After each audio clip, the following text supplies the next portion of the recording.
Hi everyone. இன்றைக்கி நாம் fish Molly recipe எப்படி செய்கிறதுன்னு பார்க்கலாம். ஒரு பாத்திரத்தில் ஒரு ஸ்பூன் மஞ்சள் தூள், ஒரு ஸ்பூன் பெப்பர் தூள், தேவையான அளவு உப்பு, கொஞ்சம் புளி கரைசல் இல்லைனா லெமன் ஜூஸ் சேர்த்து நல்லா மிக்ஸ் பண்ணிக்கலாம். வாஷ் பண்ணி வச்சுருக்க பாறை மீன் துண்டுகளை இந்த பேஸ்ட் கூட சேர்த்து அரை மணி நேரம் ஊற வச்சுக்கலாம்.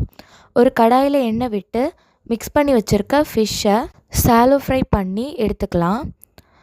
அதே கடாயில் கொஞ்சம் எண்ணெய் விட்டு நறுக்கி வச்சுருக்க இஞ்சி பூண்டு, காரத்துக்கேற்ப பச்சை மிளகாய் சேர்த்து வதக்கிக்கலாம். கட் பண்ணி வச்சுருக்க ஒரு பெரிய வெங்காயத்தை இது கூட சேர்த்து நல்லா வதக்கிக்கலாம்.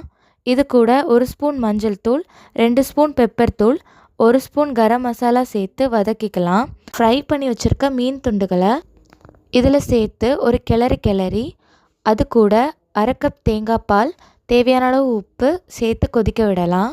ஒரு தக்காளியை வட்டமாக வெட்டி குழம்பு மேலே போட்டுக்கலாம். குழம்பு நல்லா கொதித்து கெட்டியானதும் கருவேப்பிலை தூவி இறக்கிக்கலாம். சுவையான ஃபிஷ் மோலி ரெடி.